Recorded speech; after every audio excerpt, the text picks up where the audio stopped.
Good morning. Welcome to the Landis Arboretum. I'm George, and already a lot of bird activity. Who just flew in over in here? Is a chipping sparrow. That's a new bird so far this morning. If you listen, we can hear a lot of birds. Great crested flycatcher. Witchetty, witchetty, witchetty is the common yellowthroat. Let's see here. So I want to put down chipping sparrow before I get chipping sparrow. Already heard a tanager singing, but it's flown off. Let's see if I can get this. We have one bird here on the wire. Maybe we can get a better look at it. It's a tree swallow. A lot of tree swallows flying around. Up over in here. Let's see. Expand on here. We're going to get mostly birds by sound because it's sort of hard to get them with this over in here. Who's that flew by? And that's a blue jay. So that's another bird species. I had not heard any blue jays.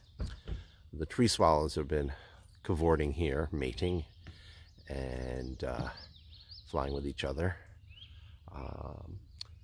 The great crested breep up over in here.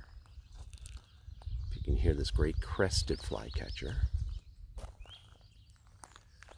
So normally I'd wait here for a few minutes for people to join, but because if they're, people are getting in late. Good morning, Tala. Thank you for joining me this morning. And for those of you not familiar with the Landis Arboretum, it's here in Esperance, New York, and it's a not-for-profit organization. Run a lot by volunteers, very small staff. It was started by two gentlemen, Fred Lape and George Landis. Fred Lape, the property belonged to the Lape family. And he's over in there. Is that another?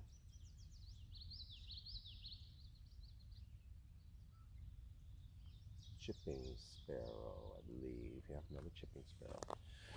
Fred Lape and George Landis. The property belonged to Fred Lape, their family farm, and the two of them were very interested in trees and began planting trees here. And as I understand it, when George Landis passed away, he left his estate to Fred Lape to establish the Arboretum, and hence the name, the Landis Arboretum.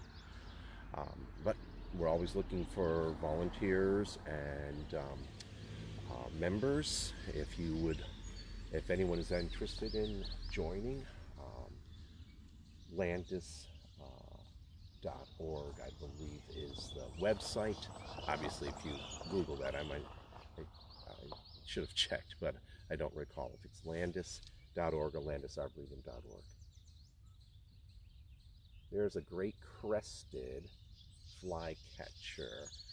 Just heard a black-throated blue warbler. No, blue-winged warbler. Sorry, excuse me. A blue-winged warbler. There's been quite a few calling this morning.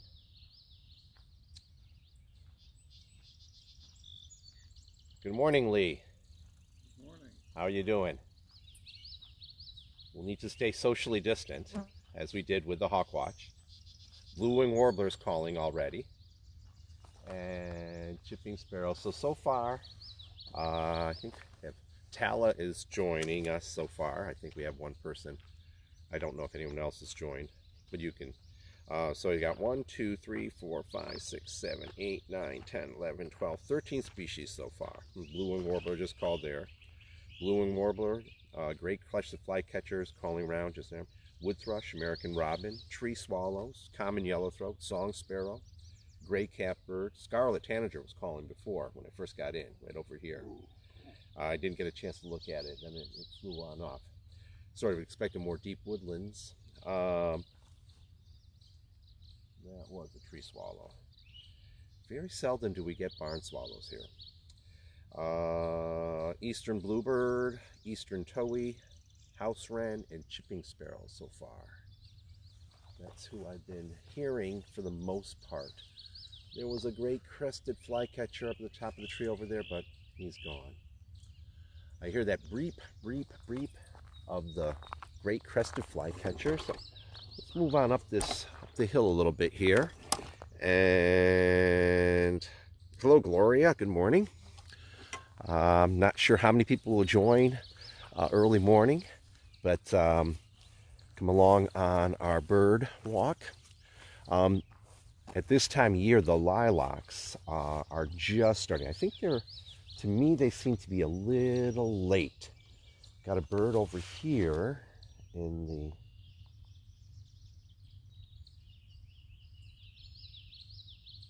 Oh, I hear a yellow-bellied sapsucker tapping. They have like a Morse code tapping. It's a kind of tapping. So have to add that to our list. But here is a lilac in bloom right in here.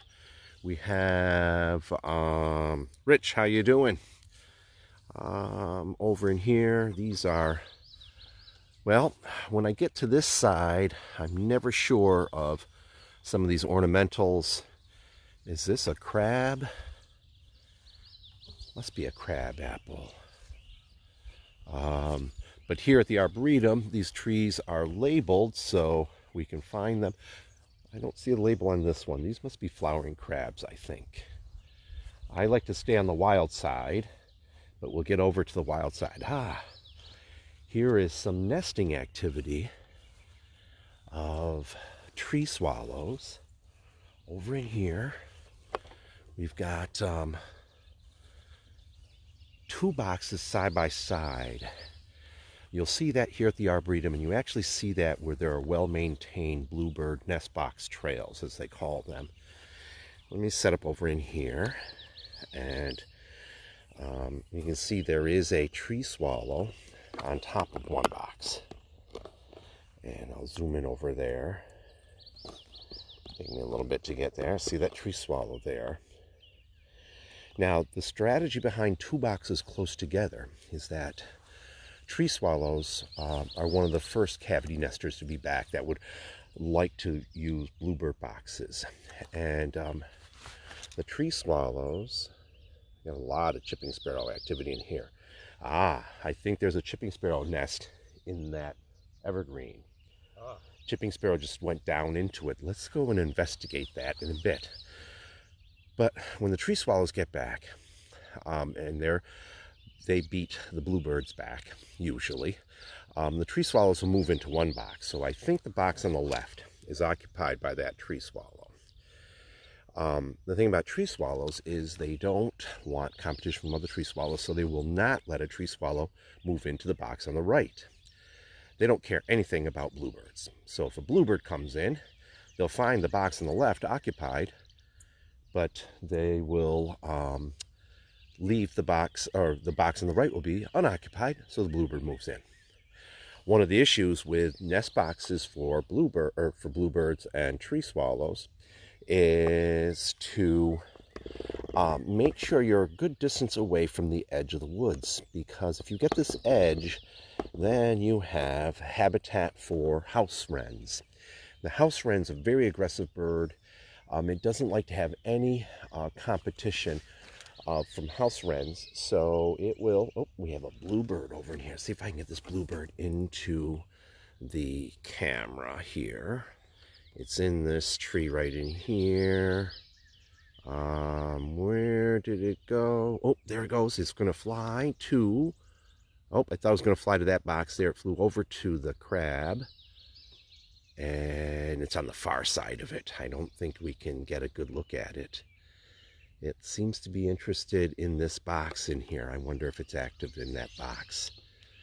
But the bluebird, the house wrens will prevent competition from other birds by filling up any empty box or cavity. And they'll actually bury alive babies or eggs. And, yep. more and more things distracted me. Another bird flew by. I wasn't sure what it was. And the house wrens will bury alive bluebirds and even sometimes the adults, just filling up a box with sticks. So you want to make sure you're off to the distance, a good distance away from the edge.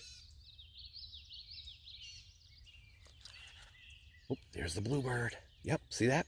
A classic example. Tree swallow in the one box, bluebird in the other. Let me see if I can get a close-up of that bluebird. There it is. That's the male stopping in. There goes the male off. Who is that calling?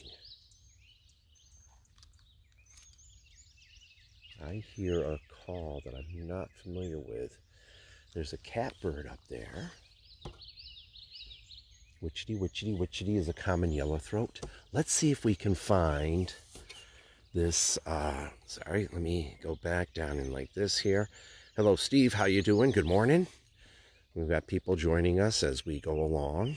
I sort of try. Yeah, I'm operating the camera. Looking for birds, listening for birds, rambling on about birds, and then trying to see who's checking in.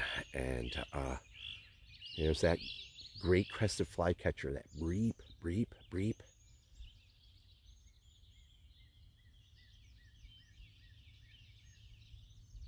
Who is that? Why do I not recognize that? That's a cardinal, of course. Sometimes I get confused when yep, that's a northern cardinal singing off in there. Yeah, it's like you get so many things going in my mind. I'm thinking, well, wait, I know that song, and I can't figure it out. So, well, if you need any assistance, George, just let me know. Yeah, well, I'll operate this for now, Lee, and then this is Lee Latimer is a board member, historian, poet, and he's joining along. We've been talking about, there's the great crested, up in the top of the tree. It's going to be hard to get it. Tough sky when you got a gray sky. Oh, but Lee is joining along. We're keeping socially distant, of course. Over here is the catbird. That's a catbird up in there. And that was a song sparrow singing just now. Let's go and look and see if there is a nest over in here. I saw the chipping sparrow swoop in and dive into this evergreen. And the thing about chipping sparrows is they prefer to nest in evergreens. And now let's see. I see some whitewash. Is that whitewash in there? I gotta move the. Let's see what's in here. I hear there's that blue-winged warbler. I don't see anything. I don't want to be reaching in.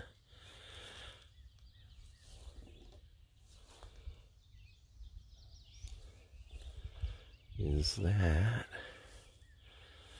a nest or just dead needles?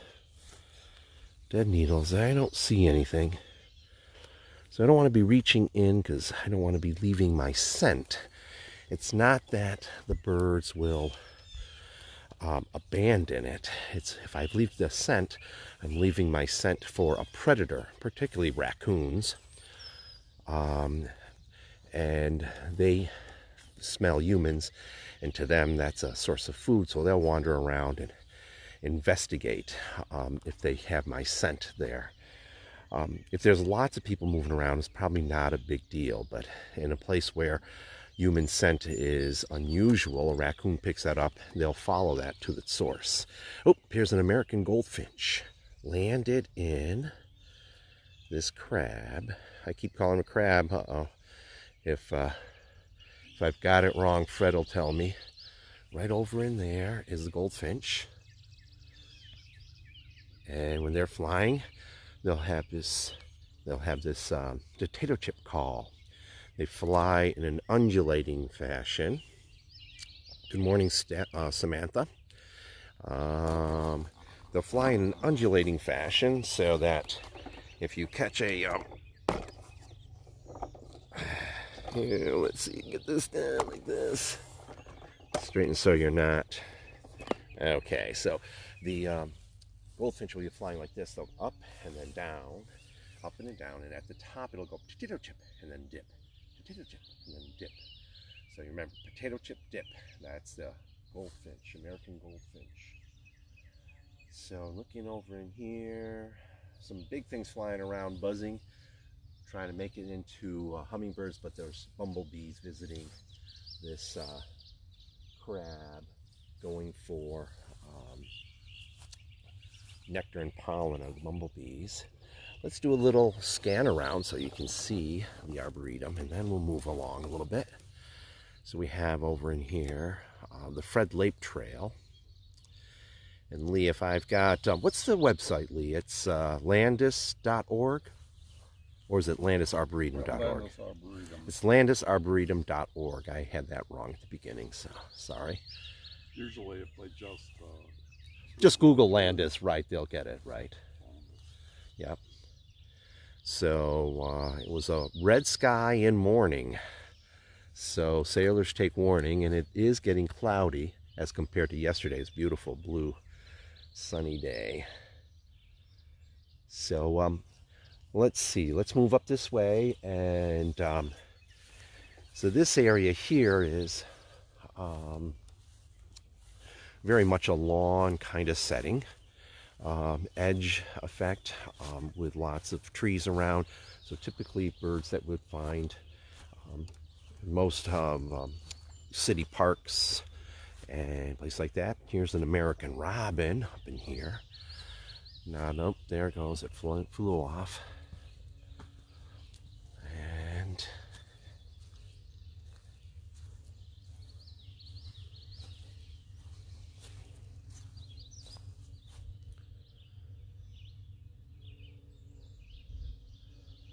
I don't know if you can hear the buzz of the different pollinators here.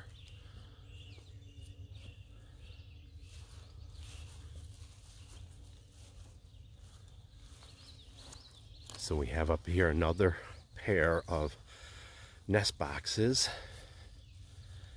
and I see a tree swallow on top of one of them, and must be a tree swallow off in the distance. Let's see what we have over here. Oh, some American goldfinch. So let's see here. I've got goldfinch, have to add, and yellow-bellied sapsucker. American goldfinch, yellow-bellied sapsucker. you have cardinal on there. Oh, northern cardinal. Song sparrow singing away. Over in here. Now at home we've been having lots of rose-breasted grosbeak activity, and people have been reporting and showing pictures of rose-breasted grosbeaks. I have yet to hear one. Hear a wood thrush off in the woods.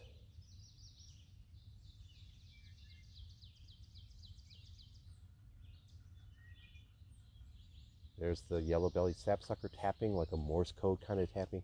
Tap, tap, tap, tap, tap, tap, tap, tap. Compared to the drumming of the other woodpeckers, which is more typically like a typical drumming kind of action. Just thought I had a hawk in sight here, and it turns out to be an airplane.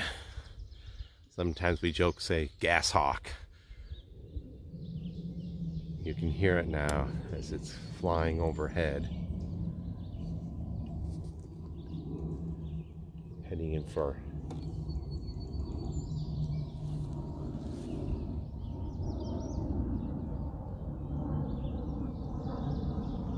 the FedEx plane.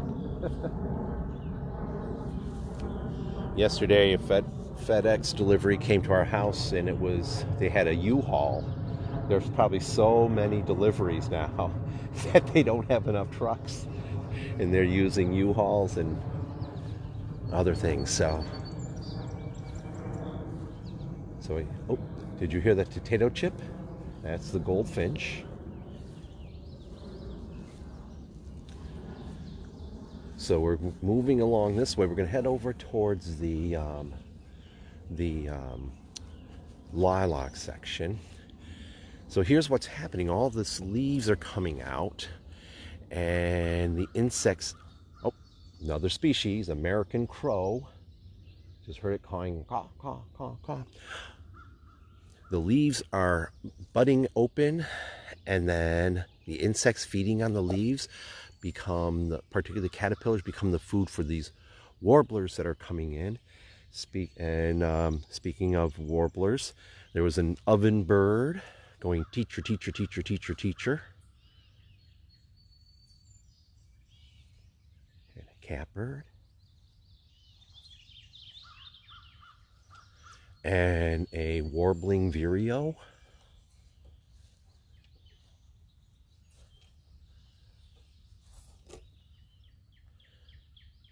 Good morning, Bill. Few right there, that teacher, teacher, teacher, teacher of the oven bird. And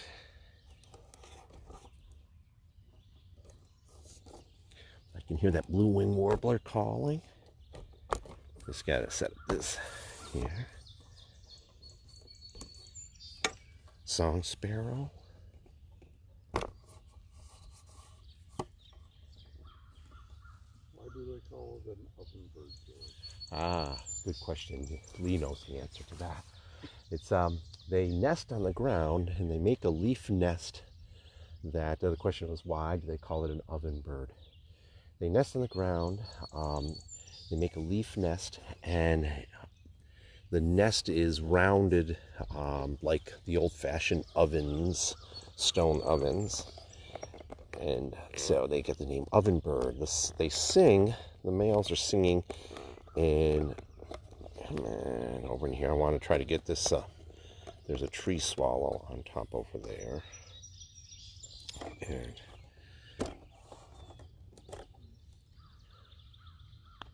up to that tree swallow there. That's a song sparrow there, singing quite vocally. And on the ground, this rounded topped nest that they can climb into, just like the old baking ovens of stone that they build a fire in and then put in the bread and whatever to be baked. Ah, another species there. It's going flying overhead is a cowbird, a parasitic nester. They will go to another bird's nest. The female will go to another bird's nest and lay her egg in it and then leave, depending upon the other birds to care for its young. I was just reading that someone was posting a picture of a brown-headed cowbird egg in a robin's nest, and made the statement that the robins will pitch the egg out. They recognize that it's not their egg. And then someone commented that they read about catbirds doing that.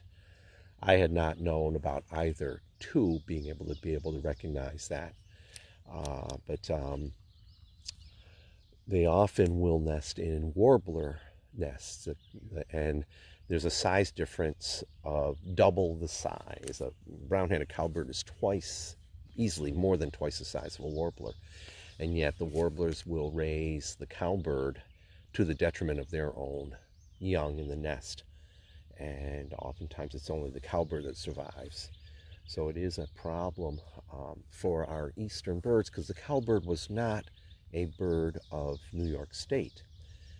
It's called a cowbird because it follows along with cows and other ungulates, and what they would have been following would have been the American bison. So it's really a plains bird and feeding on insects and invertebrates that the buffalo would kick up in the dirt, in the sod. but with the fragmenting of the forest and cutting down of trees and changing what was forest land basically to open lands, the cowbird has moved eastward and parasitizes a lot of birds it never would have normally, and particularly the woodland warblers. So I've got to add an ovenbird, and add a brown-headed cowbird. 1, 2, 3, 4, 5, 6, 7, 8, 9, 10, 11, 12, 13, 14, 15, 16, 17, 18 species so far. Very active good morning here.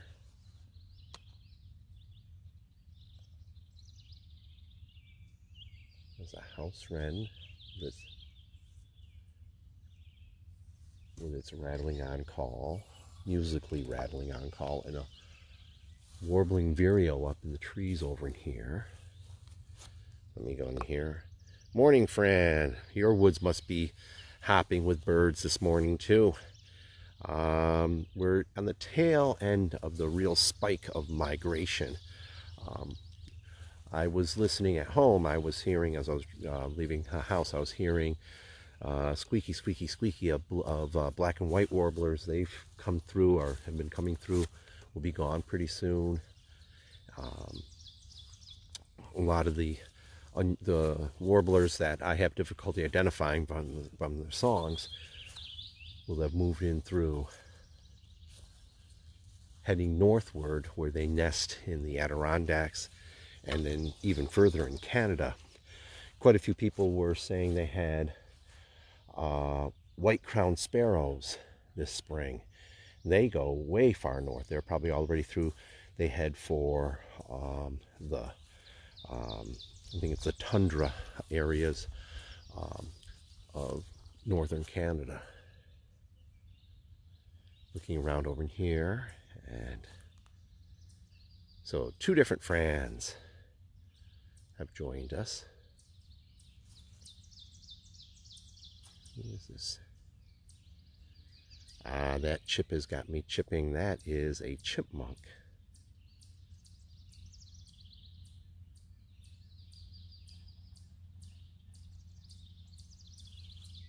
Yellow-bellied sapsucker going.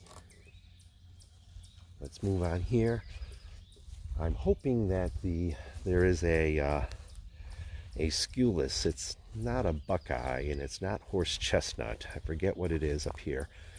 That we're probably right when it's flowering, and if it is,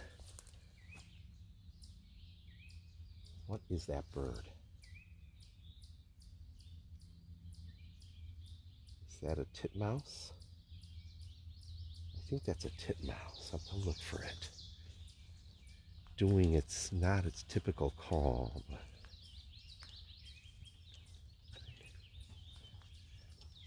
that do it.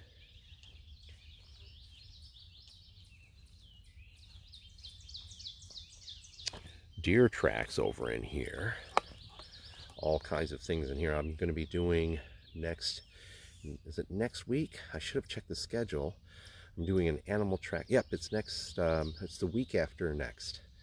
I'm doing a animal track, animal tracks and traces walk here, and I presume we'll still be social distancing, and I'm not sure if things will be opened up by then. So if not, it'll be I'll do it as a online live nature walk.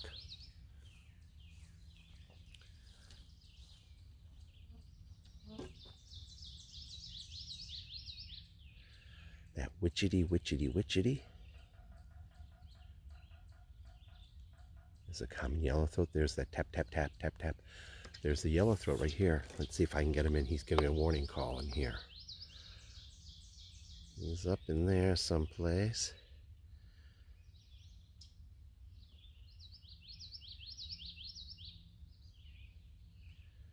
Down in, sort of hard.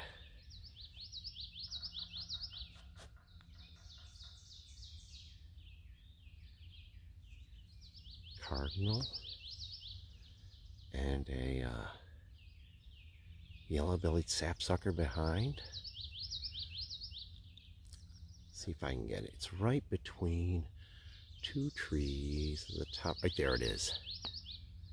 There's the common yellowthroat. Again, this is not National Geographic quality with my cell phone at full magnification or full telescopic.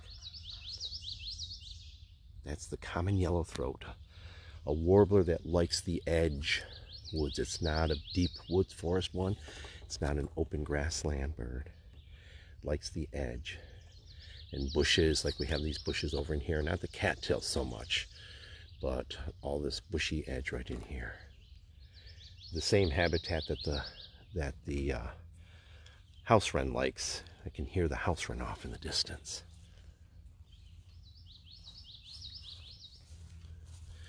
So we'll work our way to the lilacs, which should be in full bloom just about now. That's the ovenbird. It's a bird that sounds like you should be able to pick it right out and find it someplace, but spend a long time in the woods trying to find the ovenbirds when they're singing like that. They like to sing on a snag on a tree 15, 20 feet above the ground. And you'd think you'd spot them plain as day, but they just, I don't know, sometimes I think it's almost like they can throw their voice, so you think they're in one spot and they're actually not where you're looking, but they're just a little bit over from that.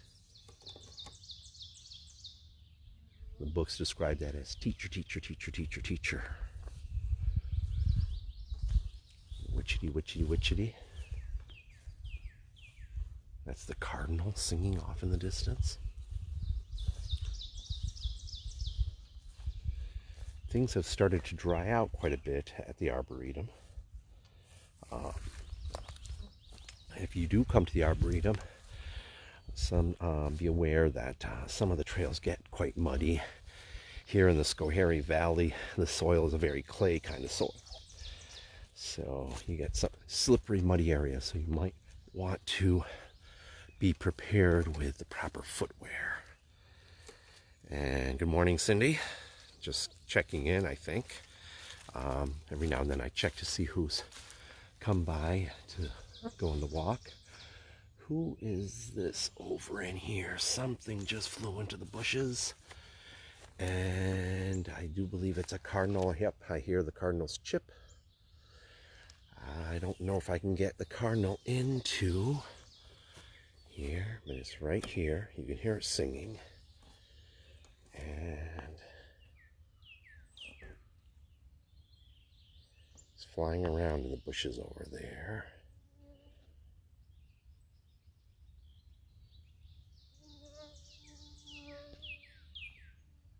That's the cardinal. The male, bright red, of course.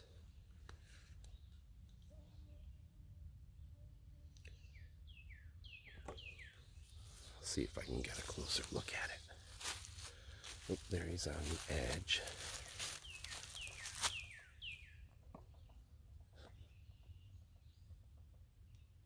There he goes flying off. The bugs aren't too bad. I forgot to carry with me. I left in the car some insect repellent. So here we have the oak collection. So a lot of trees here. These are temperate forest trees from around the world. There are many species of oaks. Just in the United States, there's about 60 species in the United States, but oaks do occur throughout the whole world. And these are a variety of different oaks. Here at the Arboretum, most of the collection of trees will have labeling, so that helps with identification as far as species, because the oaks will look very similar. I hear some bird action up here in the oaks. There's some little tapping of a woodpecker. We have yet to get hairy or downy. And this sounds like it might be a hairy or a downy. I'm trying to find it up in the trees over in here. It's tapping away.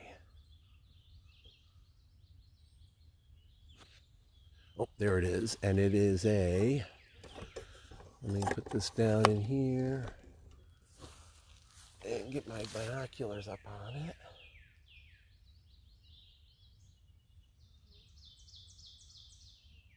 It's a yellow-bellied sapsucker. That tapping was not its drumming tapping. That would be for territory. That tapping is looking for food and picking at things that are in the bark.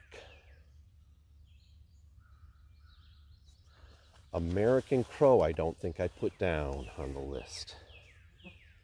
Nope. So add that one.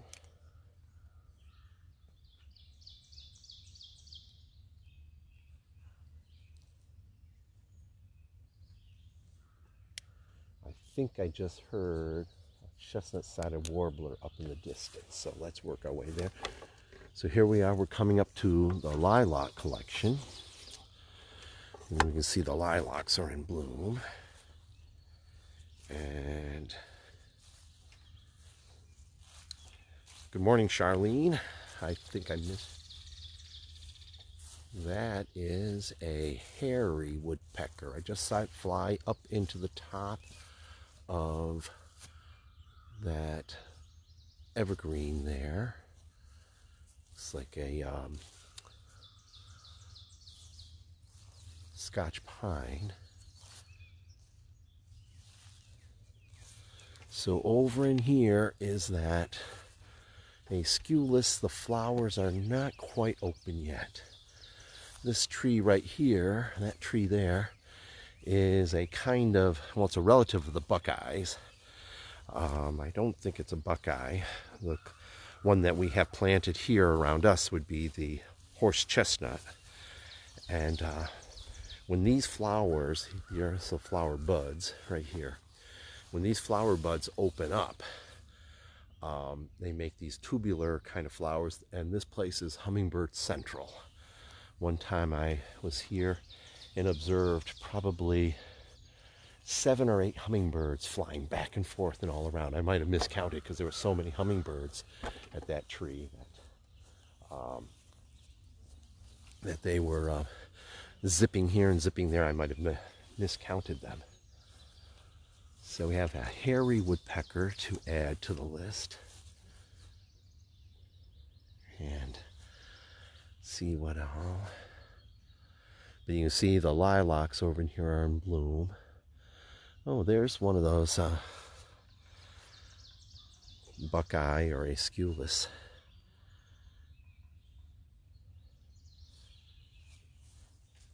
There's also another section I think that's been newly planted for lilacs below the meeting house. Looks like the crab apples are coming out there. Oh, yep, over there, yeah. Crab apples definitely bloom. A whole section of crab apples here, and you can see off in the distance.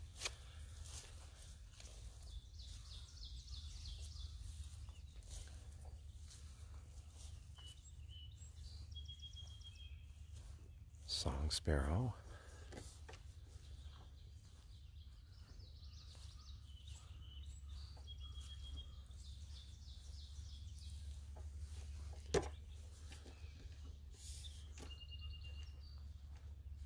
Oh, chickadee. How have I not heard a chickadee yet? There's a chickadee going chickadee-dee-dee-dee off in the distance. That's interesting with the chickadee. Sometimes you'll hear their the chickadee-dee-dee call is more like their socializing call. But then you'll hear the, and people think it's like a Phoebe call, and that's the chickadee mating call. I hear the cowbird again, but black-capped chickadee, add to the list.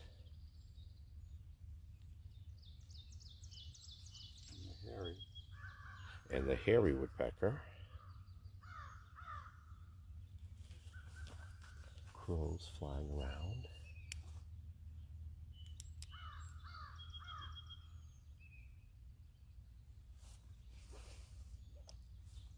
Another bird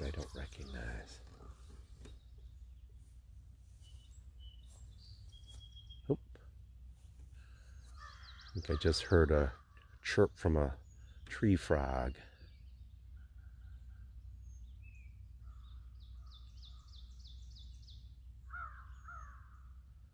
Several crows. So we'll work our way out to the road over here.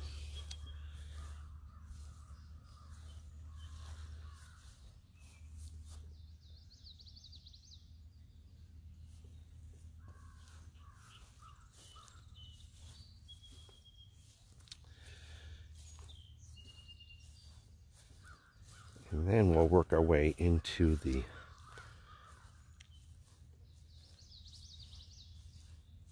woods. We'll work our way along the edge to some, there's a crow flying right over in here. Don't know if you saw it, if it was on the screen.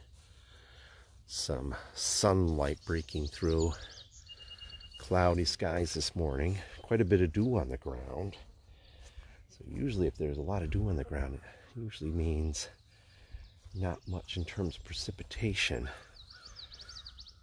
Witchetty, witchetty, witchetty of the yellowthroat, common yellowthroat.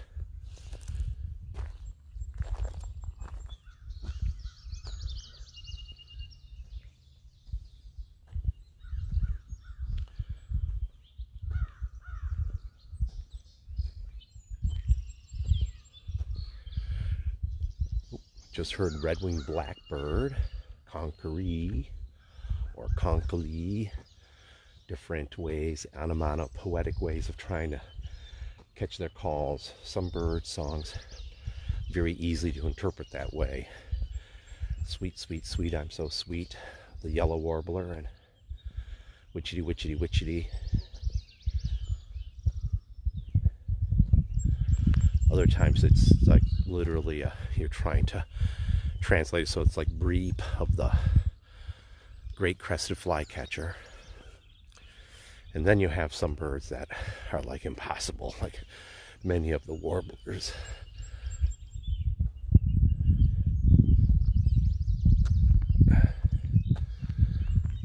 So a work area like this, some of the maintenance and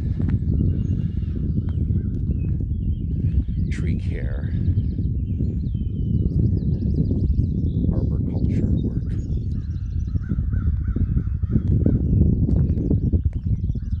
Listening for chestnut-sided warbler. We often have chestnut-sided warblers here. There go quite a few crows.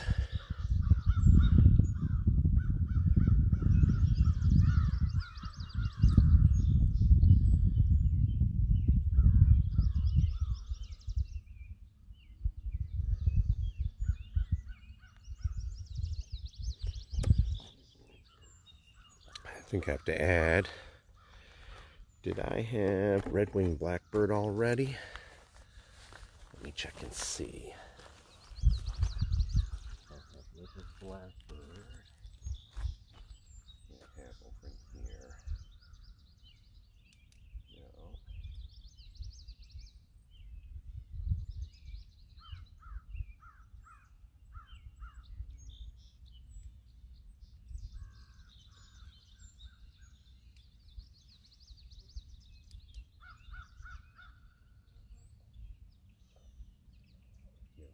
Catbird again doing its call. Cat-like call. Looking, see over here. Crows flying by. It's early in the morning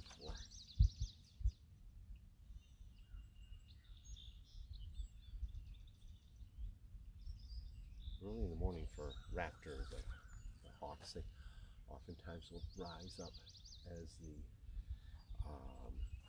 thermals build up.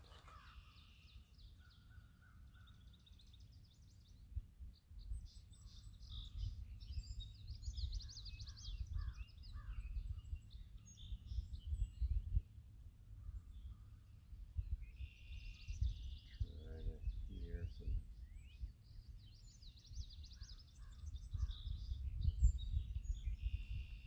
Nobody different. Work our way down. to the property boundary here on the more northern side, and then we'll take a trail that leads to some woods.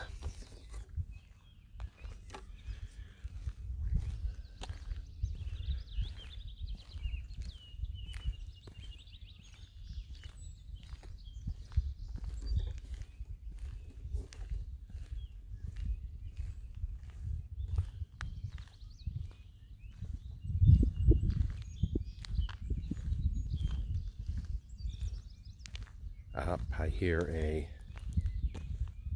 tufted titmouse.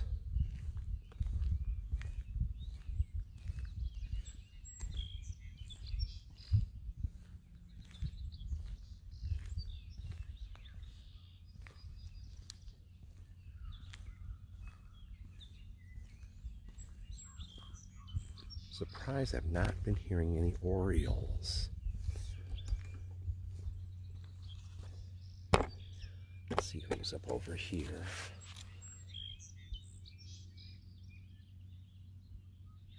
Song sparrow. Up on the wires.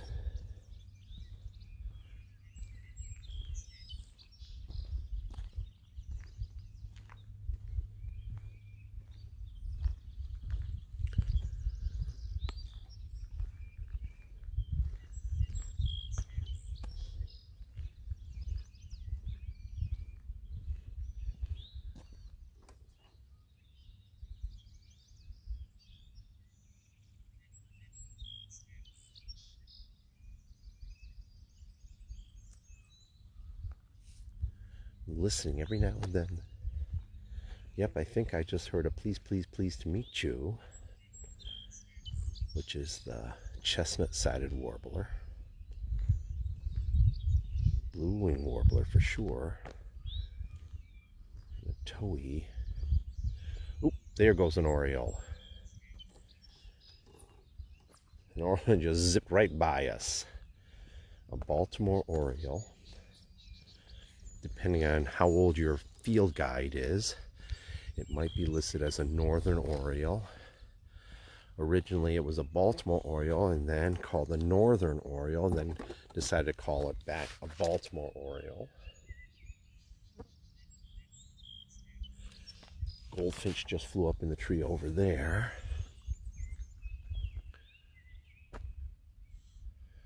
Ooh, who is this? This is very cool, a purple finch. There's a purple finchly up over here in this oak at about 1 o'clock, almost at the outermost edge of the oak. Right there it is, flying right above our heads. Over that way. That must have been a song sparrow that way. So we have purple finch and, oh, that's the oriole singing over here.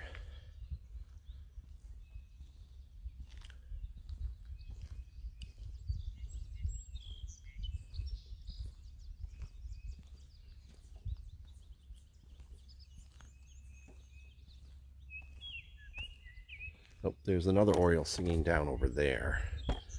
Let's see. I'm going to see if I can get it. Yeah, there he is. Yep. I wonder if he'll still be there when we get there on that trail. Very showy, the Baltimore oriole. So as I was saying, the taxonomists change the name, the common names, every now and then. It went from Baltimore to northern, back to Baltimore.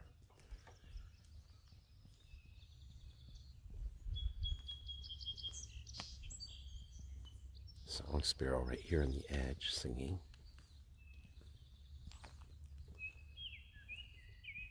That was the Baltimore oriole singing back over that way.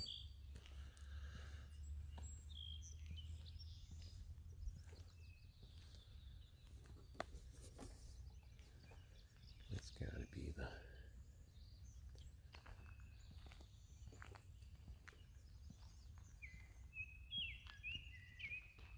Baltimore oriole.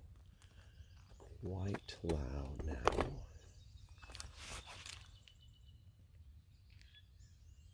Yep, a song sparrow in here. Sometimes if you fish for birds in a section like this, birds pop on out. Might not get anybody new. Catbirds oftentimes respond to this, but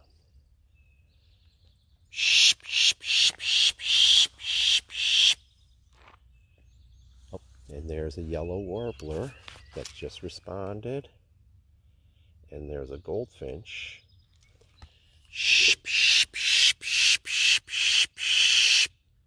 Here's the goldfinch. I missed the yellow warbler that was behind it. Who's this over in here? More goldfinches. They seem to be coming into this sound. You hear a little tito chip. To the birds, that's a warning call. So they want to see who is the warning about. So someone's over here on this back edge in here. Nope, there's the catbird. Catbird came out to the fishing. They often react to it. Catbirds will react to it.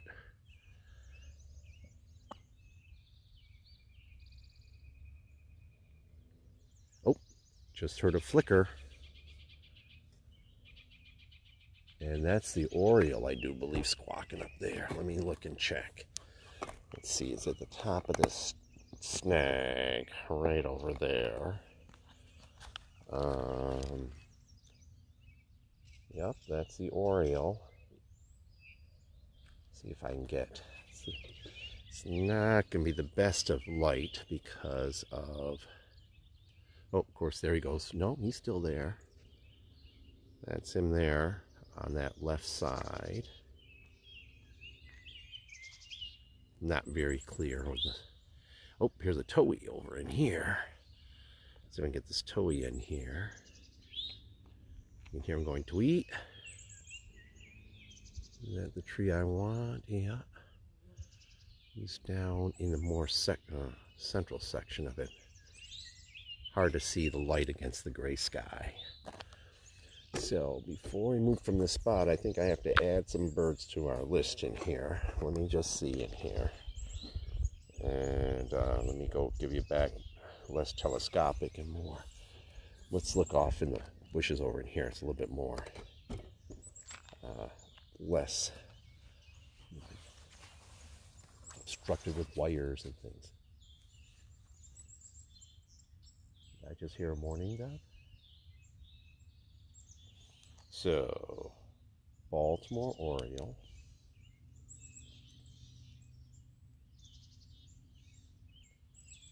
And purple finch. I knew there was something else to add to it. Thank you, Lee. Purple finch. And, oop. Yep, pleased to meet you over in here. Chestnut-sided warbler.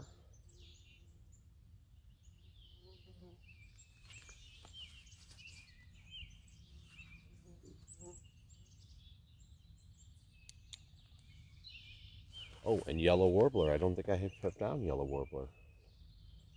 I was expecting to have heard them by now. But yellow warbler. And northern flicker.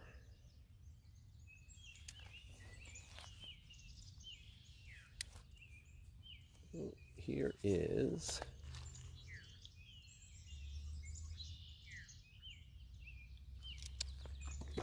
a thrush, and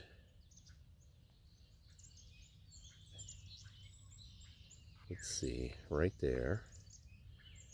And I have to check. That's, there it goes. There's someone else up over here.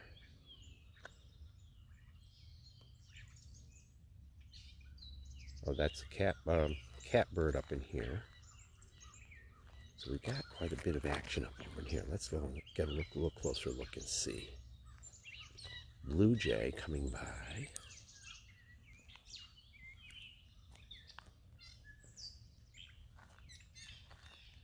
Oh, there's the catbird on the wire.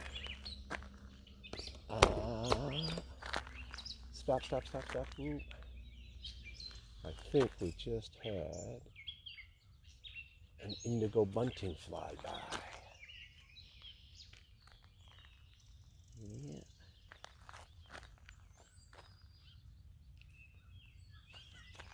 There's an oriole.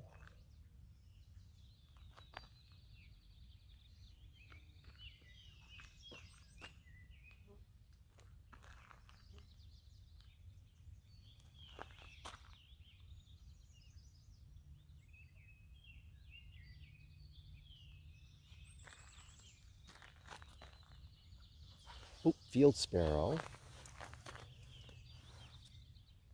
There you go. Dee, dee, dee, dee, dee, dee.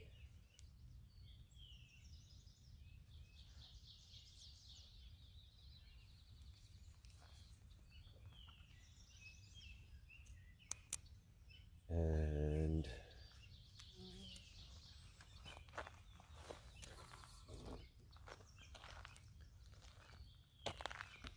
a lot of that. Oh, chickadee. And oh, there's a female purple finch. Keep an eye on this. No, it's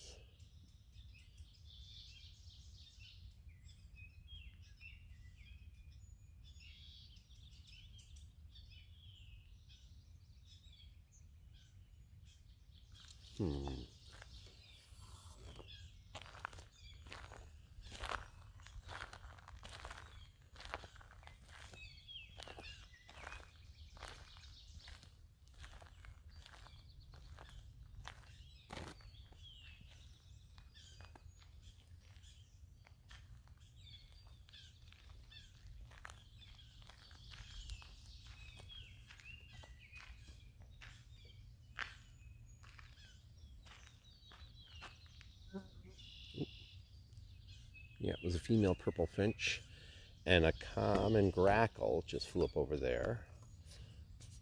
A very common bird, but the first one we've seen. There's a chipmunk in the road.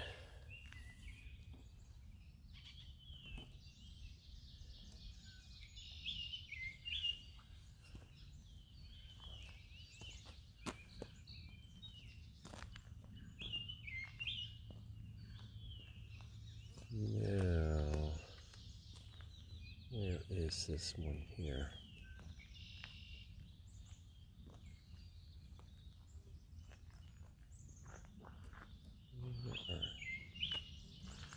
Is this a...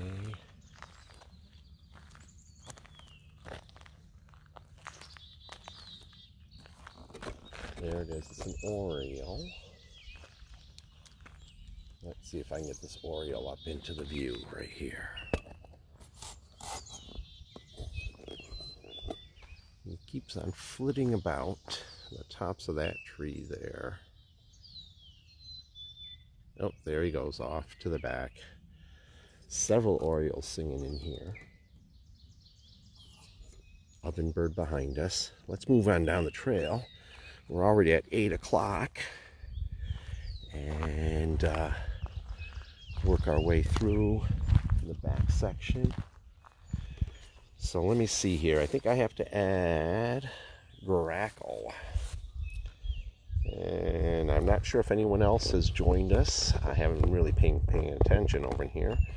But we're going on this trail in here.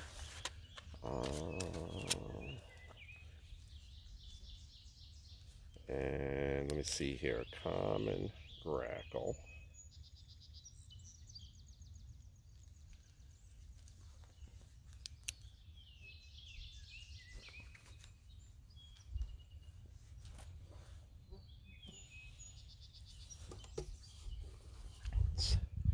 Work our way down on this one here. Oh, that is the scarlet tanager. Where is it singing? See if I can find it. Where are you, scarlet tanager?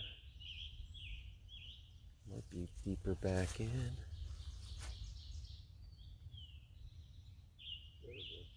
You got it? On the Right near the top of that. on the tree was not very leafy. Yeah.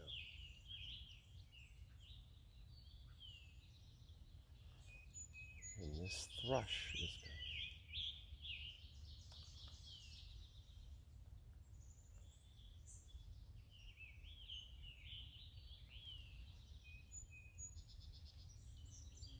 oh, got him here. There we go.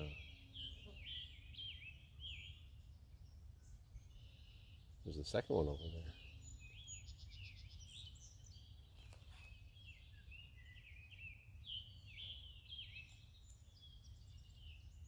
I still don't see the one that's there.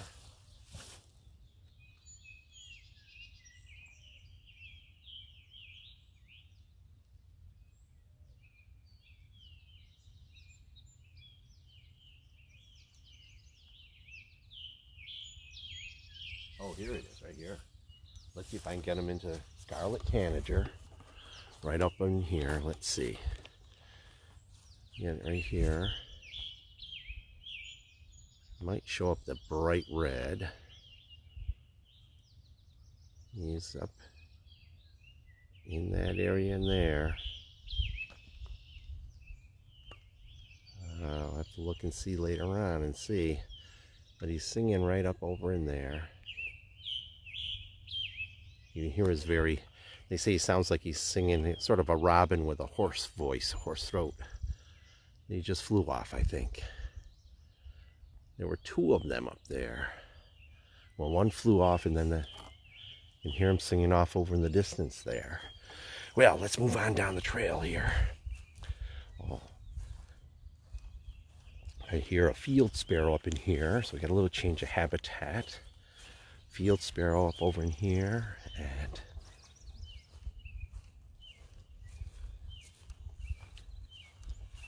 sweet, sweet, I'm so sweet. Who's this up over in here? Nope. Chickadee.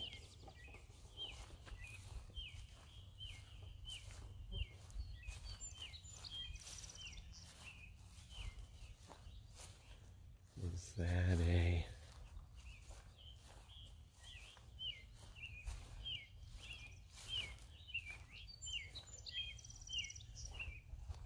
Is that a robin? Or a rose-breasted grosbeak? I'm getting confused now. I've been hearing rose-breasted grosbeak all the time. You'd think I'd remember.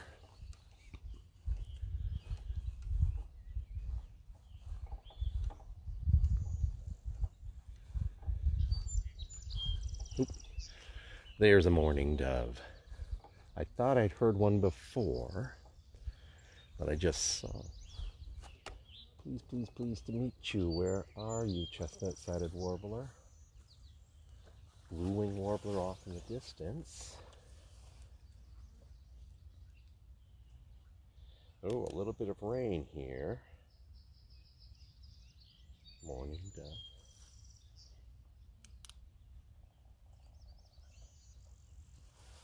And a different woodpecker tapping off in the distance.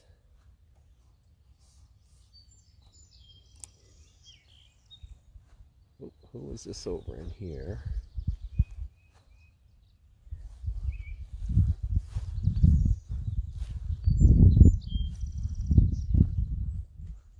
Robin over in here.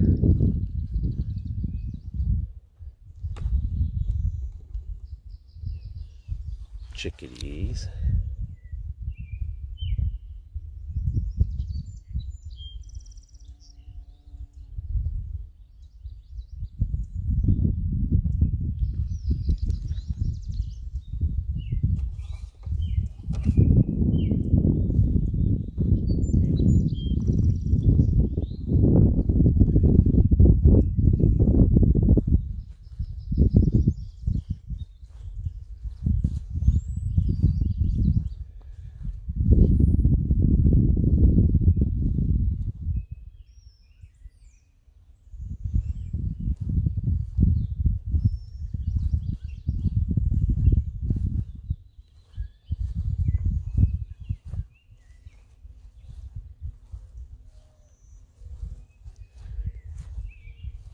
hear the mourning dove,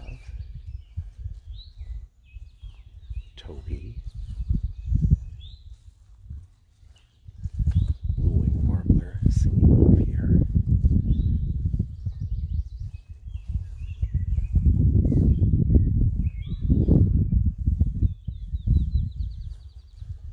There's the field sparrow.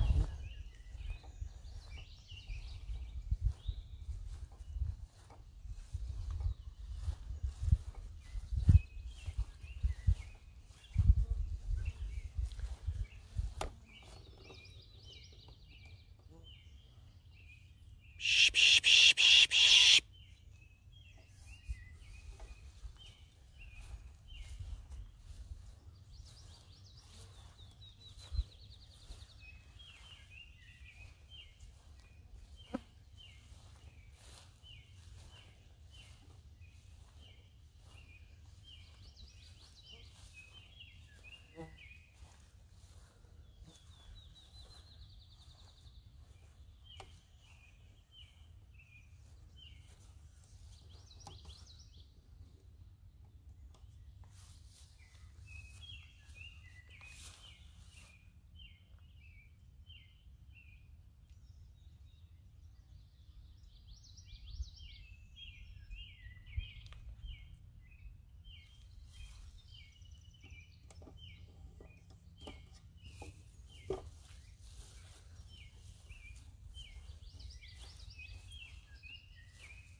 Do you have Merlin on you? Yeah, yeah. Can you play rose-breasted grosbeak? Because I think that's a rose-breasted grosbeak I'm hearing. But I'm getting confused now between the orioles, which I haven't been hearing.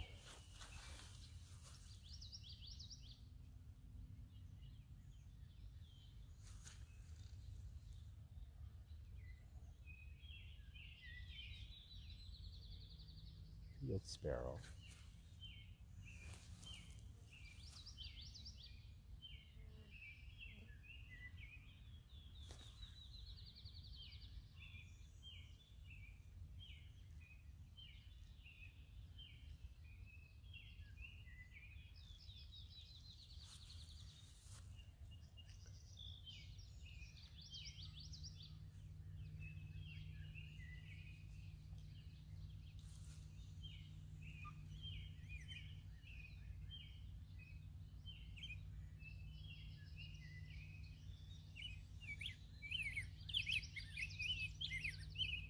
That's who's calling over here is a rose-breasted grosbeak.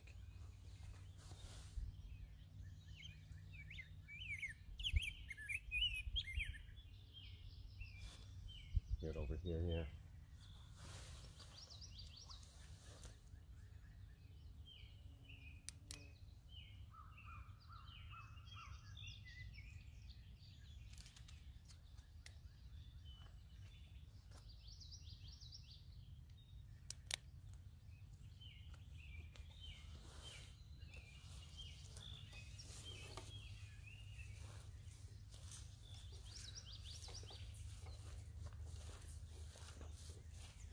Blue-winged warbler.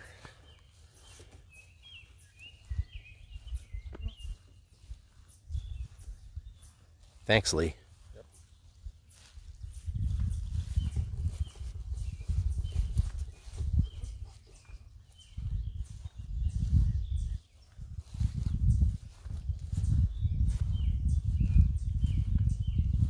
There's a chipmunk chipping.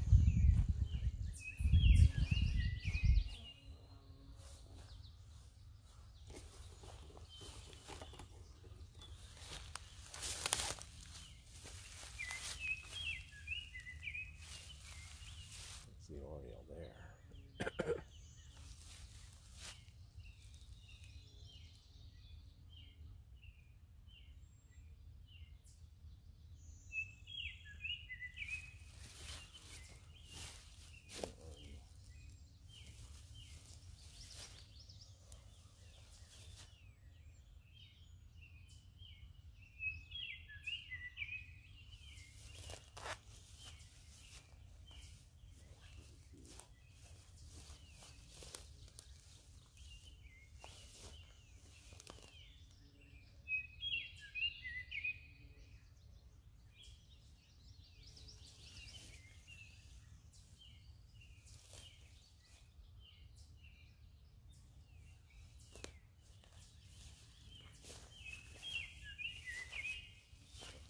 isn't singing up in here. Can't find them.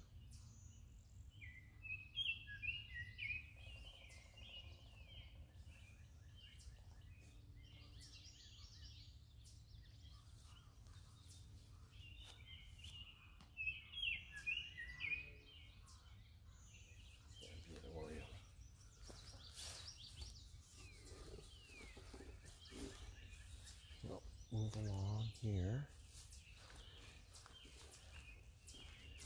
Time flies by when you're birding.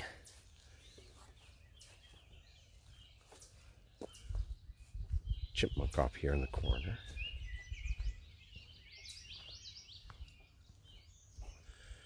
Blue-winged warbler and witchetty witchetty witchy of a common yellowthroat, which is a warbler.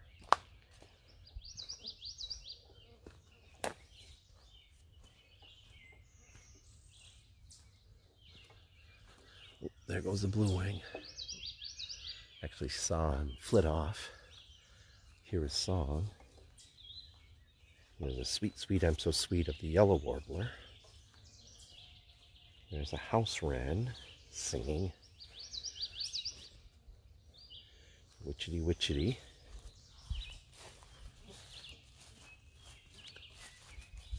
Oh, there's a new bird.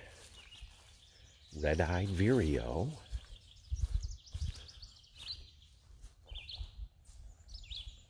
Right there. I think that's him singing up over there. Yep, there's the red-eyed vireo.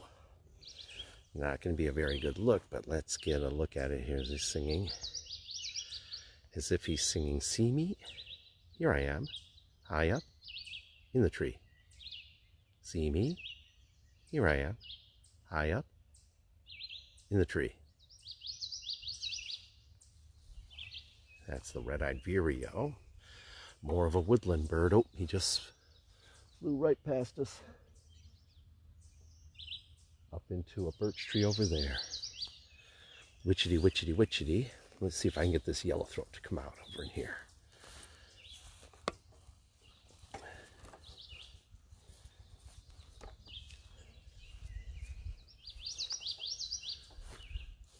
He might come right up over to this if I pish. Psh, psh, psh, psh, psh, psh, psh.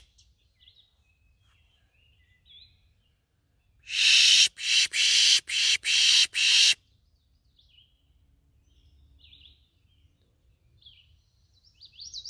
Yep, he flew in a little bit closer. Psh, psh, psh, psh.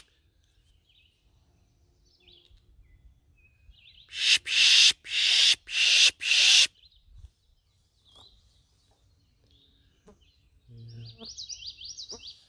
Keeps on doing his witchetty, witchetty, witchetty off in there.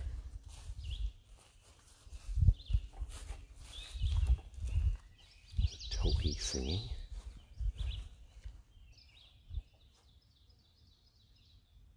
Ovenbird.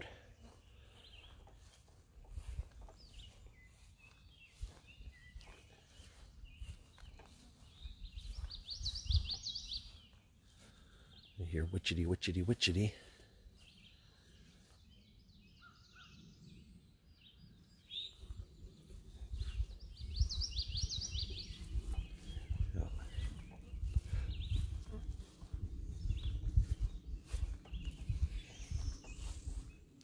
Yeah, the blue-winged warbler.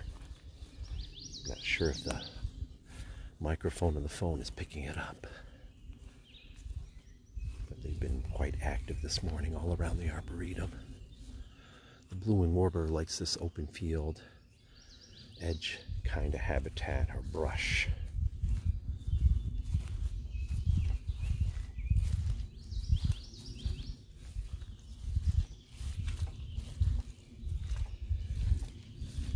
It is a little bit muddy, but not as bad as it's been sometimes when I've been down in here.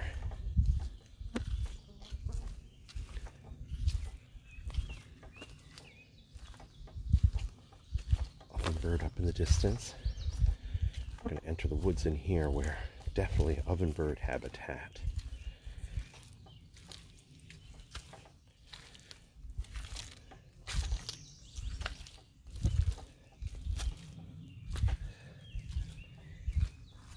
clay, muddy soil. We got a wet stretch here where it flows off the hill.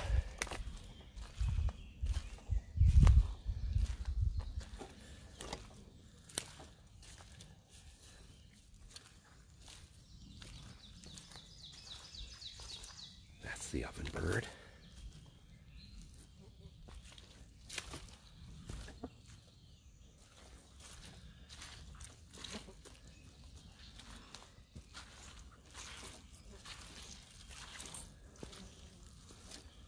Blue-winged warbler, very predominant singing.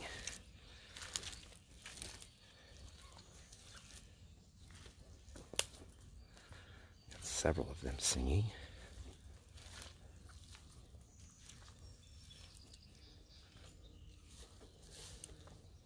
Song sparrow.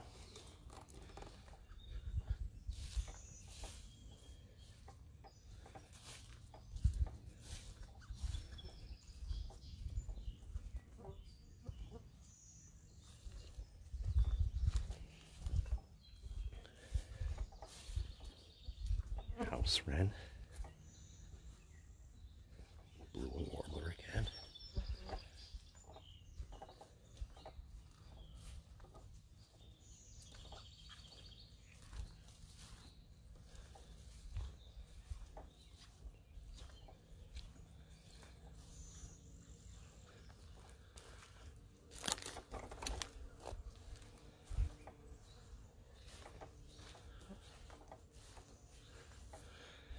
Good to hear the pollinators buzzing in these apples.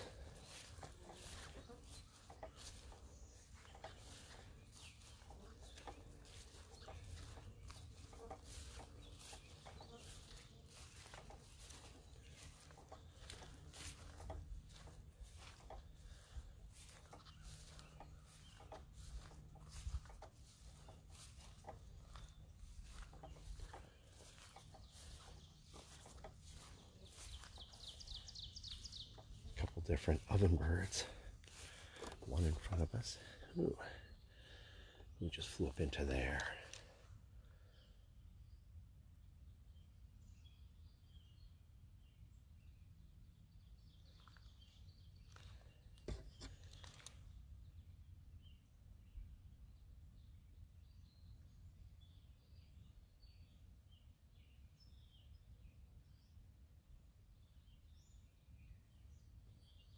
Oh, this is a house wren, I do believe.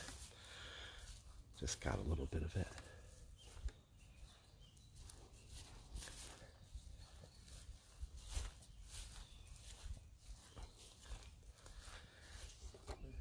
Yep. What's this one over on the right that kind of sounds like it's thumbing our nose at us? Oh, that's the blue-winged warbler. Ah. We've been hearing that right there. That's sort of a two-part with the buzz at the end. Yeah. Yep. Yeah, that's a blue-winged warbler. They like this open, shrubby, bushy, not deep woodlands, not field kind of habitat. Be up in one of these trees singing. Yeah, they've been singing all around. Sometimes it's hard to find them, and then other times there's lots of them. So, oh, here's a bluebird. Let's see if I can get this bluebird up in here.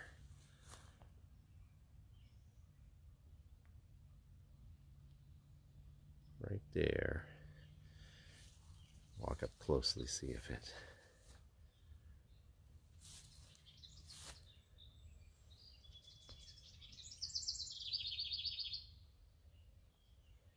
Where'd you go, bird? Right there.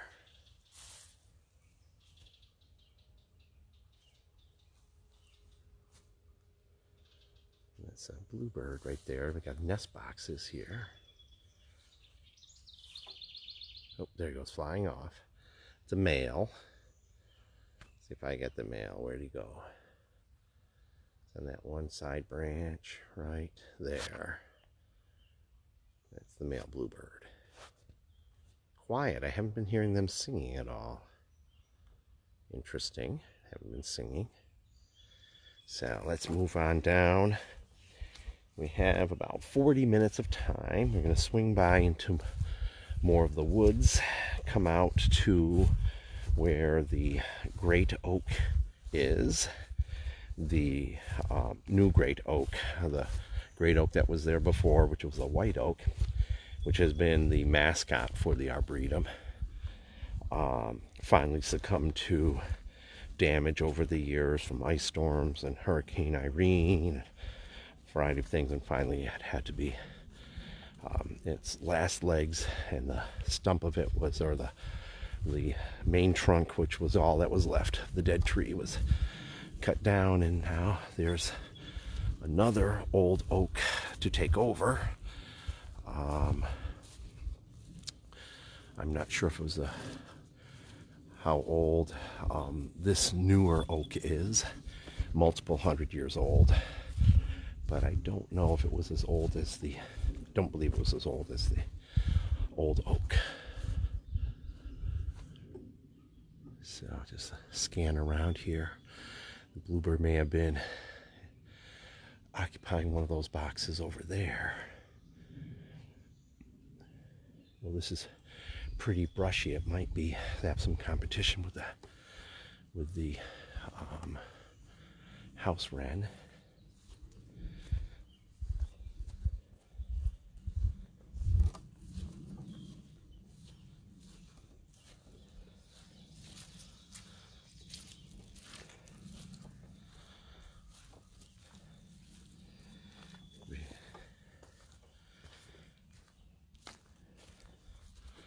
So now we're coming into the woodlands, and there is sections of old growth forest here. We're not going to get to that, but I forget the mileage in terms of trails here. I know they run a 5K run here, Woodland 5K, so there's plenty of trails here to hike, and some of the trails go off to more deeper woods and a very steep ravine hillside, which is super cool. We're staying here now. We went through what basically is the major collection area and now into a natural woodland setting.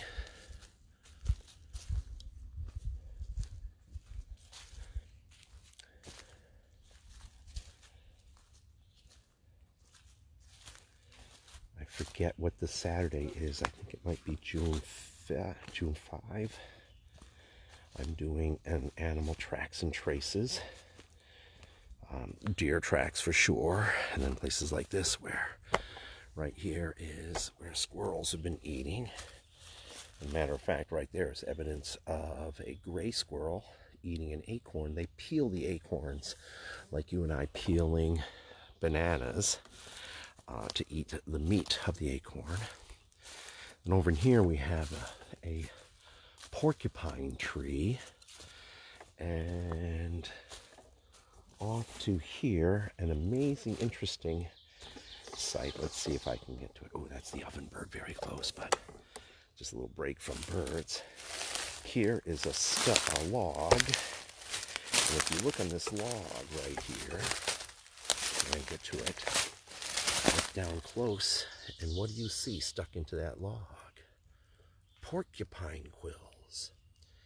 Now, those quills have been here for 2 years, I think it is. Nothing's going to really decompose those quills, especially when they're stuck like that. And I think what happened was the porcupine got into a fight with somebody, and they can't launch their quills. What they do is they swish their tail to try to ward off whoever's bothering them. And in that process, I think the porcupine ended up quilling that rotten log, and the rotten wood was soft enough for the quills to penetrate it. But this tree right in here, matter of fact, you can see right where the porcupine likes to hang out. And you probably can't tell with the video, but there are quills in that area there where the quills have dropped off. The porcupine, as he sits there. So, Animal Tracks and Traces is my next Arboretum program coming up in 2 weekends. It's not next weekend. It's the weekend after, I do believe. I will post it because I think if you go to the Arboretum website, they don't have the listing of what were scheduled programs that have been canceled or postponed due to COVID-19. But check on Facebook and I'll announce when that is. They give you about a 1 week lead time in Facebook, so I can't announce it too early. Muddy trails over in here. Check your feet, see how wet muddy they are. Well, you can't check yours, but I'll check mine. There's those muddy, actually not that bad for what could be sometimes really wet Arboretum trails.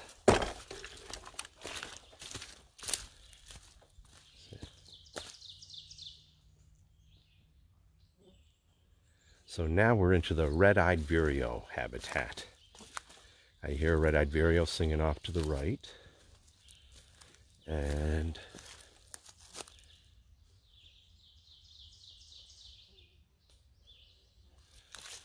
the trail over in here looks strange. Why does it look strange? I've not been paying attention to where I was walking.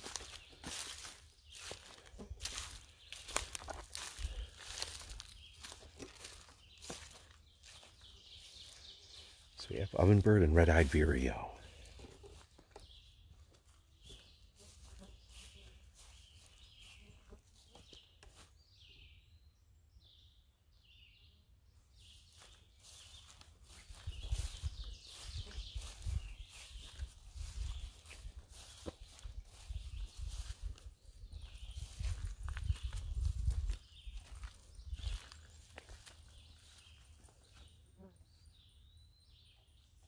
Oop, another bird. Eastern wood pewee. I hear this really high-pitched pewee.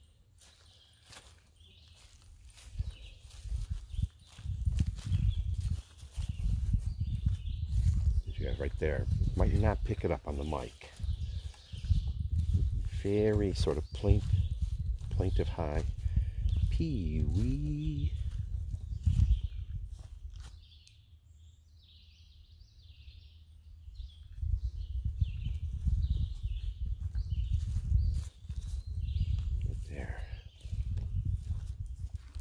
And a veery.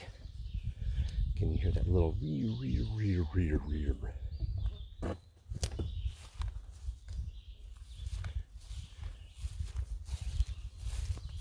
Gonna get past this muddy section and stop.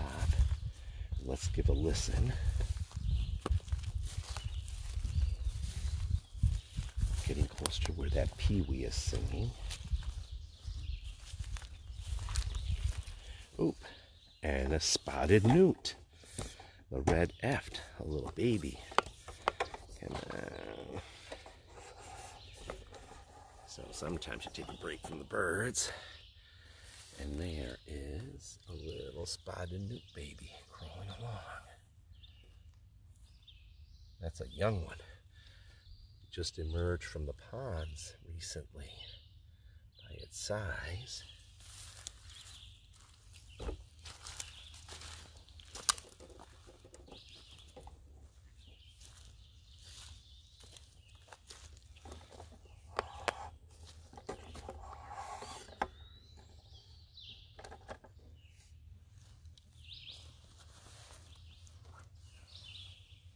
There's a call of one of the thrush. The veery is a thrush.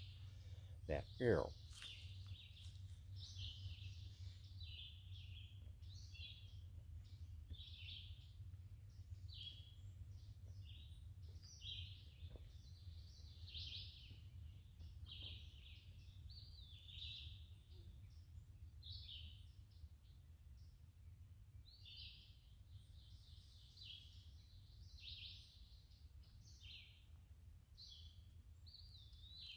There's the pewee.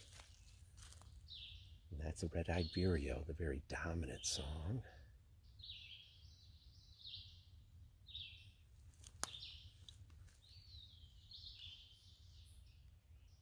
Ovenbird. There's also a chipmunk chipping here.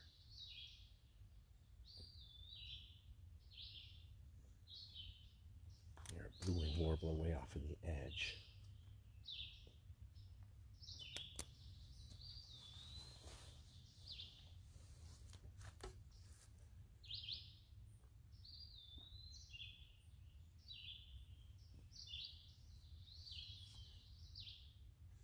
Now, let's keep moving. We're getting towards the end of our walk. It's 8:30. My plan is to go till 9.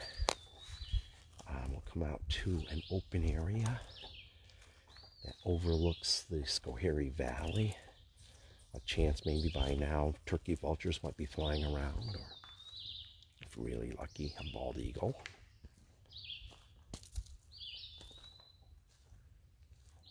That's the red-eyed vireo. And the pewee and a veery. 3 birds that you expect for the woodlands where we are.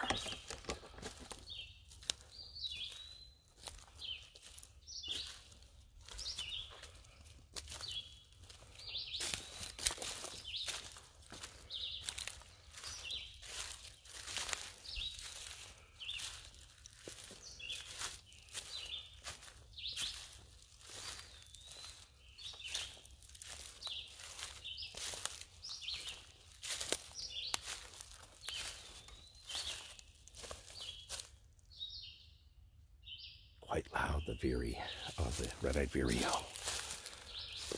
They sing at the tops of the trees, and they just sing on and on and on. That 4-part phrase. See me? Oh, now it's quiet. Eastern wood pewee. Eastwood pewee is a flycatcher. Oh, that's one I haven't heard. Phoebes.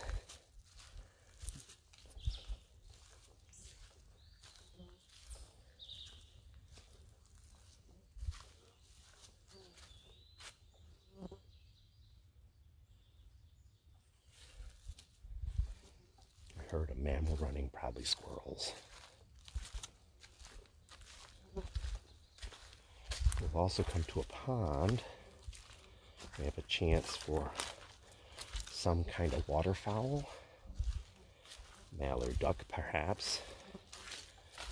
I have seen wood duck on this woodland pond once before.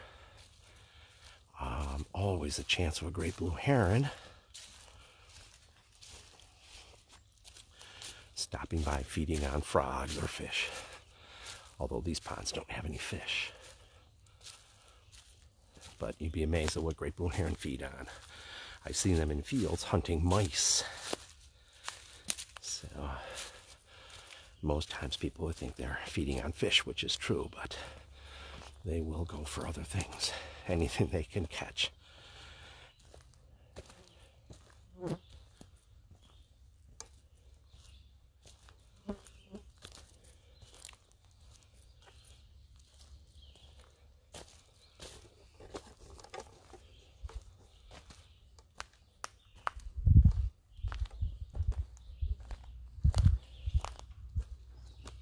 Squirrels running in the trees.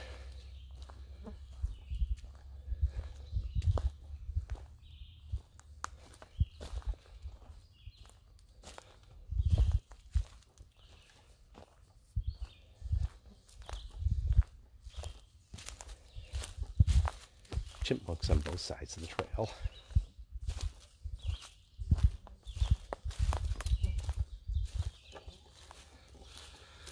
Bird and red-eyed vireo.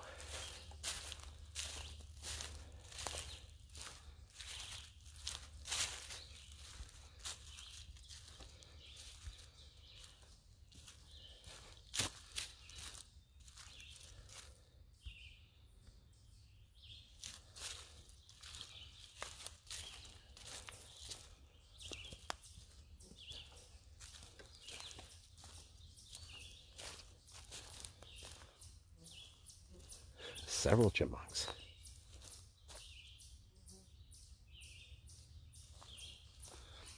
It'd be worth it to give a hoot in here. barred owls live in here. Who knows, they might call middle of the day. Heard that at Willie Marsh a couple weekends ago.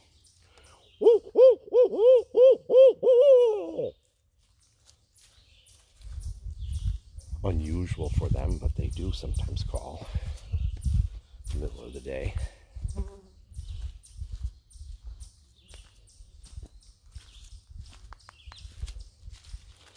So a lot of the birding is done by ear. And I know personally that I miss many warblers because there are some of these warblers that are the true migrants that come through. They're only here for a few weeks in May on their way northward. And I'm not as familiar with their calls. And so I'll hear a strange bird and think, what is it? I'm pretty sure it's a warbler, but I'm never sure of which one. And then I try to listen to the tapes, but then I find myself getting more and more confused as to who I was hearing and who was on the tape. I should try to work on recording bird songs to be able to listen to them afterwards. But there's nothing better than to, at least for me, to hear the bird and see the bird. I'm trying to identify some of these warblers that are the high traveling or the migratory warblers coming through that'll be gone.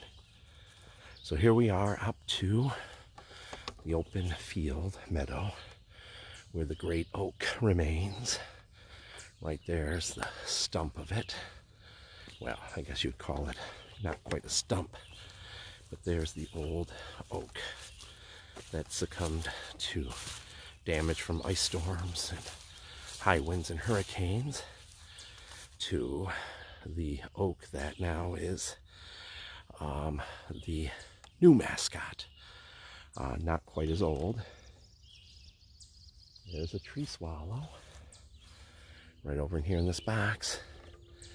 So they are very successful nesters here. And again, you see two boxes side by side. There goes the tree swallow. They are feeding on all these bugs that are feeding on me. Oh, that's a bluebird there on the top of the stump. Yeah, there. It's a bluebird. The tree swallow and the bluebirds get along. Let's see if I can get a little closer look at them.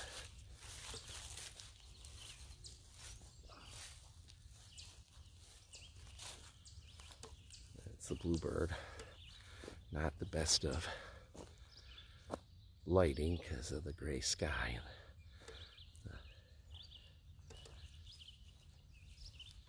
Got the sun here. Let's go to, here's a lookout over the valley. There goes the bluebird up into there. One year there were gnat catchers, blue-gray gnat catchers galore up in here, but I don't hear or see any of them. There's the Schoharie Valley right there. And scanning the sky for any soaring raptors or other birds. I don't see anything. Let me just do a little pan around here. Lee's taking a little break on the bench over there. There's the new mascot oak. Younger oaks over there. I hear a great crested flycatcher now. A little chilly this morning. When I got here, put on a sweatshirt. Now it's warming up. Over in here. Walk down the trail, see our time. About 20 minutes of time. And we'll wrap up just before 9 o'clock with a rundown of the list of all the birds that we were able to identify this morning. I think we're over 30 species, maybe 30, 33 or so, 32. Who is chipping in here? That's a chipping sparrow, I'm sure. Maybe that's why it's called the chipping sparrow, because it's chipping. Let me just get my bins on it.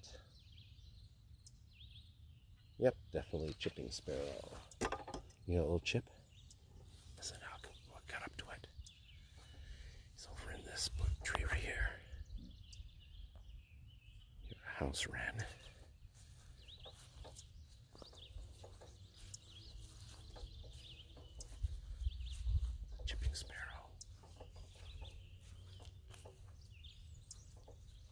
Still there.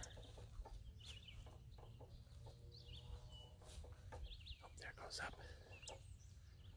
Where'd he go? Still off to the side. Oh, I hear the bluebirds finally. Very clear-breasted sparrow with a reddish cap. In the wintertime, the American tree sparrow. Oh, there goes the chipping sparrow. In the wintertime, the American tree sparrow is here, and the chipping sparrow is gone. And they're very similar looking birds. But then now the chipping sparrows are back, and the tree sparrows have gone north for where they nest. Okay, over here's the. Updated your bird list? What's that? Have you updated your bird list? No, what do you mean? Oh, let's see. I'll check it. Vireo Yep, got the Veery and the Vireo and the baby. and the eastern wood pewee. Who is that? That was a bluebird up there. Ooh, new bird. White-breasted nuthatch. That's what just flew there, and I hadn't heard one yet. White-breasted nuthatch.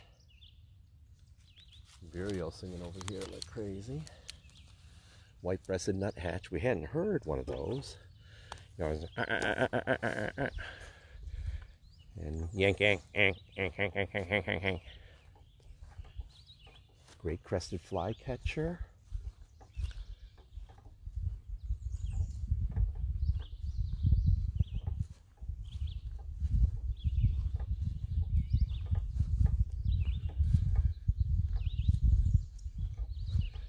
Waiting to see if there's any waterfowl on the pond.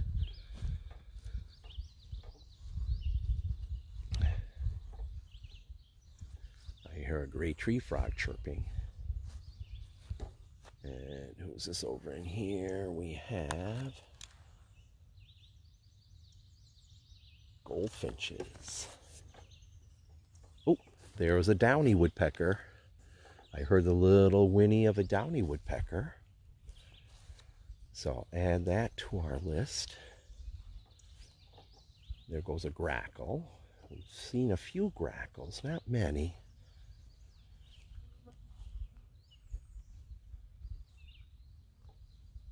You can still hear the eastern wood pewee in the woods.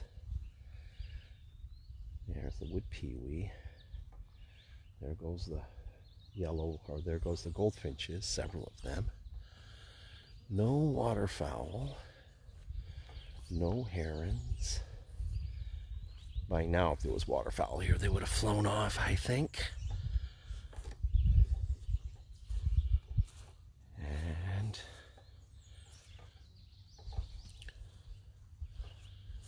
well, the wood pewee, chipmunks squawking off.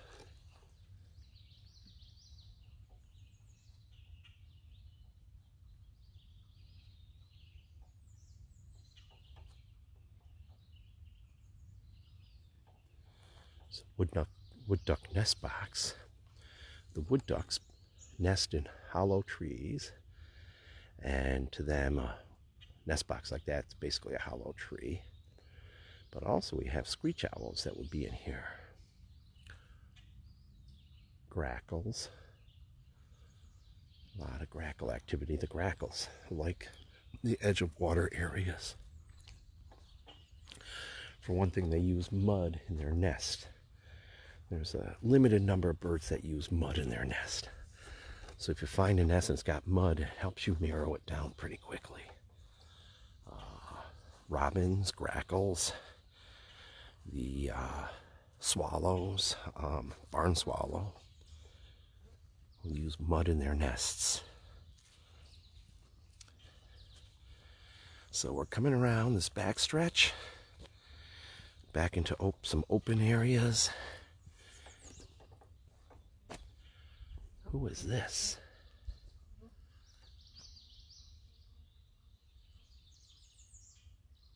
Ah, it's a redstart, I do believe.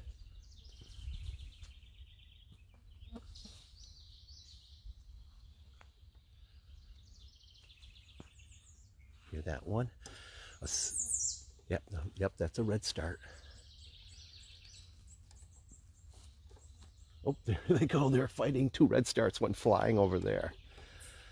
That's the American redstart.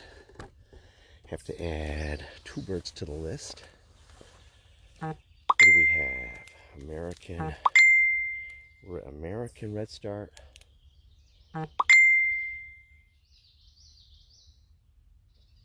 American redstart. Oh, white-breasted nuthatch. I did add to the list. Was there something else down here? Downy. Oh, downy woodpecker. Good thing you're with me, Lee. I tell you, downy woodpecker, house wren, twittering along over here, and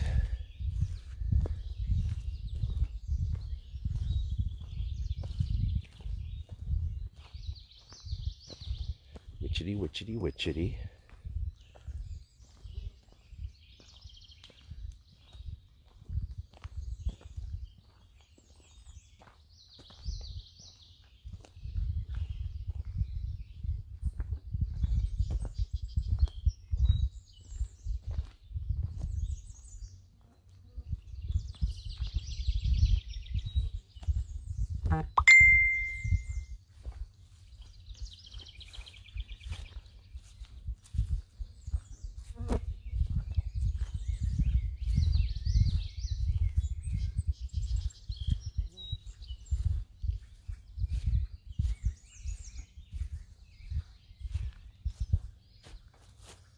Tree swallows, the house wrens singing in that pine right there.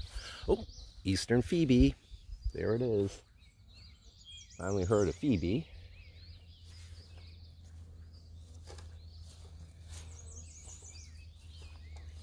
Sweet, sweet, I'm so sweet is the yellow warbler.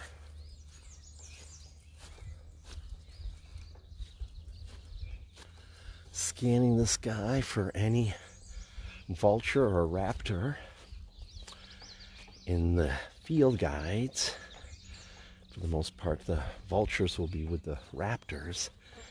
But I think the most recent DNA work is showing that the vultures are more closely related to is it storks, I think? Or cranes? I forget. I have to do the research and find out. Google it. Thing is, my Google list gets so long, if I don't write it down, I'll forget what I'm supposed to Google. So here is a meditation pond and meditation center. New additions to the Arboretum with a bog collection, bog plants over in here. So definitely, if you've never been to the Arboretum, you should come to the Arboretum. All kinds of plant life and bird life, mammal life, reptiles and amphibians. I have on my schedule to do a herp hike. Herpetology is the study of reptiles and amphibians, or as some people prefer to call them, amphibians and reptiles. So that's on the schedule. Oh, here is tree swallow with mom and dad, I presume, with one in the opening and one on top.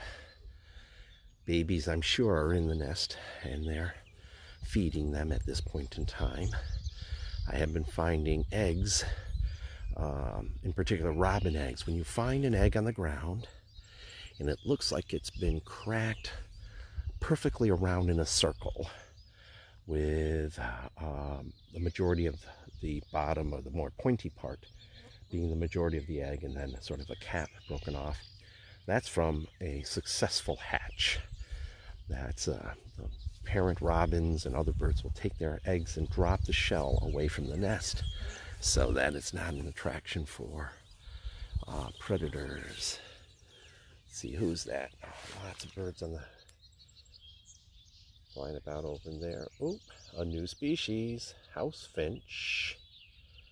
We have house finch and eastern phoebe to add.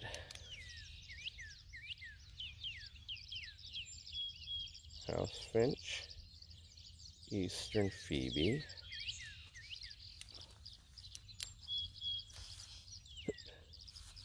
tree swallows over in here, and you see several tree swallows. They're sort of, I don't know, they're squawking at each other, so somebody is upset with somebody else being around. And you notice no tree swallows going over to the one box right over there. Here's the two tree swallows. There's tree swallows flying around over in here. Sorry, I missed in here. Who's over there? Oh, there is another species. That was a red-bellied woodpecker. I have to add that to our list. And did not get pileated woodpecker. Oftentimes you get it. Lee, stones over there. Do you know what those are for? What's that? For the meditation. Is that going to be the okay.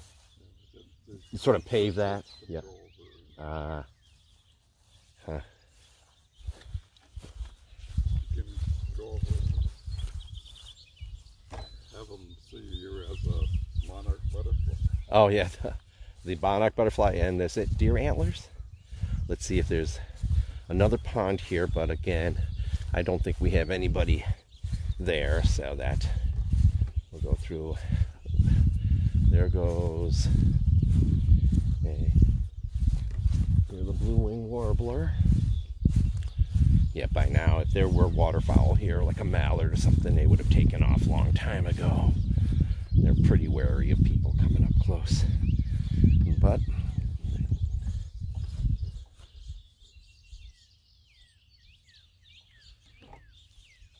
huh.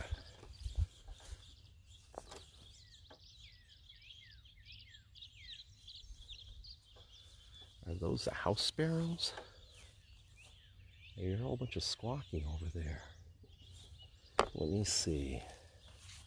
What was that? House finches? Yep. These house finches. The babies are begging for food. There's already baby house finches. I don't often see. Oh, that's interesting. No starlings. Oftentimes are two introduced invasive species, the house sparrow and European starling, but no, none of them here today. So you can come in. Of course, we have to get the tractor out of the way, but you can get your picture taken with antlers or be a monarch butterfly and take a picture with a monarch butterfly. Lee, you want to demonstrate being a monarch butterfly?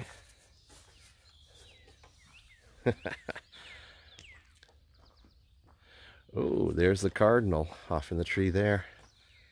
We got the last bit. We'll get Lee here, and we'll see if we can get that monarch butterfly. So there's Lee. He's the monarch butterfly right there. Thanks, Lee. And over in here is the cardinal male singing in that tree off over there. Let's see if we get a little closer. I'll try to zoom in. And we'll end with the cardinal. Any last birds? And I'll read my list here. There's the bird. Uh-oh. It was showing up better when it was in the green up against the sky. It's going to be hard to tell it right there, but there he is singing away. And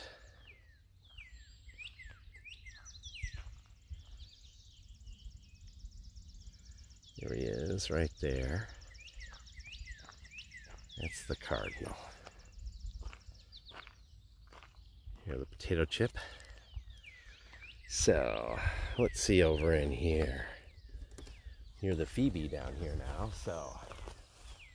And there's the blue-winged warbler singing here.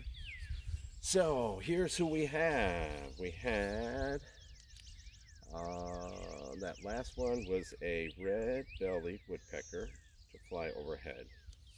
Blue-winged warbler, great crested flycatcher, wood thrush, American robin, tree swallow, common yellowthroat song sparrow, gray catbird, scarlet tanager, eastern bluebird, eastern towhee, house wren, house finch, chipping sparrow, American goldfinch, yellow-bellied sapsucker, northern cardinal, ovenbird, brown-headed cowbird, American crow, black-capped chickadee, hairy woodpecker, red-winged blackbird, Baltimore oriole, purple finch, eastern phoebe, chestnut-sided warbler, yellow warbler, northern flicker, field sparrow, common grackle, mourning dove, rose-breasted grosbeak, veery, eastern wood pewee, white-breasted nuthatch, American redstart, downy woodpecker, red-bellied woodpecker.